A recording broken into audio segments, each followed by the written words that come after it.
Fragmentação é um processo que representa a ruptura da continuidade espacial de hábitats. Então, no passado, antes da conversão de áreas naturais para atividades agrícolas, as florestas, campos, savanas, elas estavam ligadas continuamente no espaço. Uma vez que se estabelecem áreas de cultivo agrícola ou cidades nas áreas de ocorrência desses ecossistemas, trechos de vegetação eles passam a se tornar isolados espacialmente em uma paisagem.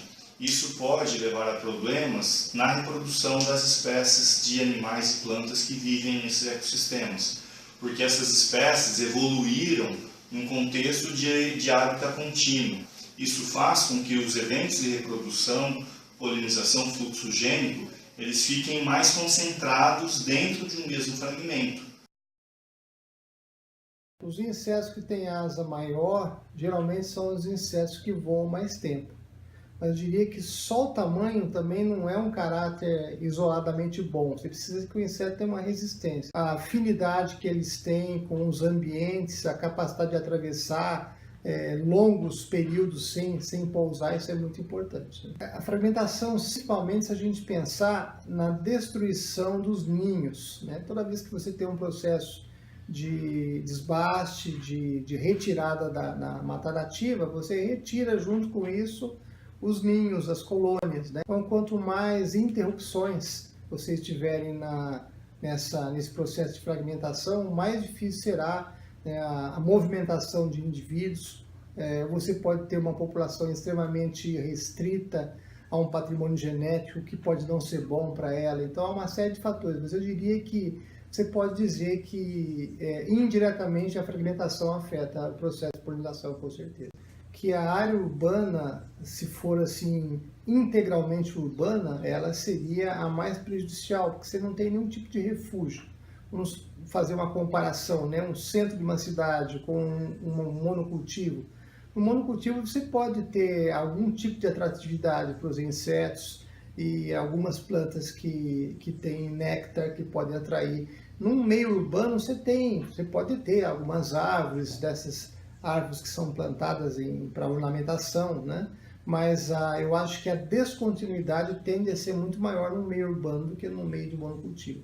Fazendo com que, com o tempo, essas espécies elas entrem num processo de erosão genética, na qual indivíduos cada vez mais aparentados se cruzam entre si, e isso faz com que a população ela perca vigor genético. O relógio molecular é tanto um fenômeno como uma técnica em evolução molecular, e diz respeito à relativa constância com que as substituições de nucleotídeos ou de aminoácidos ocorrem nas moléculas de DNA ou proteínas em populações ou espécies. Esse é um problema dos mais sérios para a conservação, porque em longo prazo a fragmentação reduz a viabilidade genética e, consequentemente, a viabilidade populacional de muitas espécies que hoje já são raras e ameaçadas nos ecossistemas distribuídos por todo o mundo. As que me parecem mais interessantes são aquelas que procuram estimular o cidadão, a cidadania de uma forma geral, a valorizar a cobertura florestal e conservá-la, e inclusive recuperar essa cobertura. Então, os sistemas de unidades de conservação, as APPs, as RPPNs, né, as reservas particulares de proteção à natureza, todas elas têm essa finalidade. As unidades de conservação passam aí a ter uma compreensão ampliada do seu papel, e não aquela compreensão restritiva de aqui dentro fica mantida a biodiversidade e fora dane-se o resto, né? Só haverá biodiversidade dentro da unidade de conservação quando os gestores e o Estado e a sociedade compreender que o papel da unidade de conservação é transbordar a conservação, e ela só transbordará se toda a sociedade for se convertendo.